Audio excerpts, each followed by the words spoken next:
আহারে, হোয়াটসঅ্যাপ বিল্লাল ভাই আর নাসা ভাই কি অভিনয় জানে রে, অভিনয় সেরা নাসা ভাই এবং বেল্লাল ভাই। চলুন আমরা দেখে আসি তারা দুজন কি বলতেছে। অনেকেরই প্রশ্ন ছিল যে বিল্লাল ভাই নাসা ভাই তোমাদের কি ঝামেলা মিটমাট হয়েছে, ভাই একটু কয়ে দাও তো কি হয়েছে। না আসলে তো আমি ওই ঝামেলার পরে আর কোনো কথা বলি না। আমাদের কোনো ঝামেলা ছিল না, নর্মালি দেখা হয় না। যত সম্ভব বেল্লাল ভাইয়ের গাড়িতে নাসা ভাই ড্রাইভ করতেছে, বেল্লাল ভাই পাশে বসে আছে। তো ওনাদের দুজনের মিল দেখে আমার কিন্তু খুবই ভালো লাগছে। কার কাছে কি লাগছে আমি তা জানি না।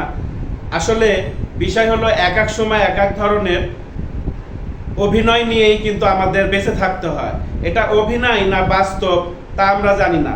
সাইদ ভাই টাকা উঠানো নিয়ে যখন সারা বাংলাদেশে আলোড়ন সৃষ্টি হয়েছে হোয়াটসঅ্যাপ বিল্লাল ভাইরে নিয়ে, তখনই নাসা ভাইয়ের সাথে যায়া এক জায়গায় যুক্ত হয়েছে এবং কি সুন্দর তারা মিল দেখাচ্ছে। অভিনয় হোক, যতই অভিনয় হোক, কিন্তু দেখাচ্ছে আবার তারা এক জায়গায় হয়েছে। তো চলুন আবারও দেখে আসি নাসা ভাই কি বলতেছে। বিল্লাল ভাই আমরা লক্ষ্য করেছি রিসেন্ট মানে দুর্যোগ না, অলওয়েজ যে কোনো জায়গায় ছোট হোক বড় হোক প্রত্যেকটা সংকটময় স্থানে কিন্তু উনি সবার আগে হাজির হয়। বাংলাদেশের কন্টেন্ট ক্রিয়েটর আমি সহ আরো আদার্স অনেকে হাজার সদস্য আছে। উনি সর্বপ্রথম উনার নিজস্ব কোনো পেজ নেই বর্তমানে। উনি তারপরে এই আপডেট আদার্স কিছু একটা টিম আছে, এদের মাধ্যমে সারা দেশবাসীকে অবগত করতেছে, অ্যাকনোলেজ করতেছে। আমরা দেখছি বগুড়ার 3টে বাড়িপুরে যাওয়াতে কিন্তু উনি তাৎক্ষণিক একটা পদক্ষেপ হাতে নিচ্ছে। এটা আমাদের শেরপুরের গর্ব করা উচিত।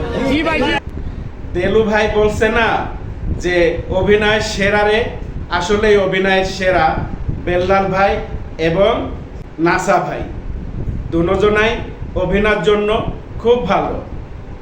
বেল্লাল ভাই সবসময় ছন্দ দিয়ে কন্টেন্ট বানায় আর নাসা ভাই সবসময় অভিনয় করে, কিন্তু তারা এখন দুজনাই অভিনয় সেরা।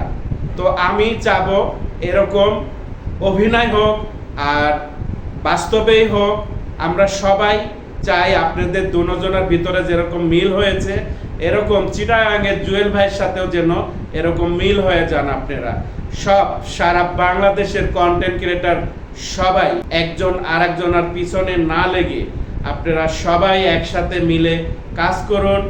তাতে সারা বাংলাদেশ 21 কোটি, বাংলাদেশের 21 কোটি মানুষ আপনাদেরকে ভালোবাসবে এবং আপনারা মানবতা ফেরিওয়ালা হয়ে আগামীতে আরও কাজ করতে পারবেন। ভালো থাকবেন। আমি আর ভিডিওটা বড় করব না, অবশ্যই আমার এই ভিডিওটা বেশি বেশি শেয়ার করে দিবেন। ধন্যবাদ।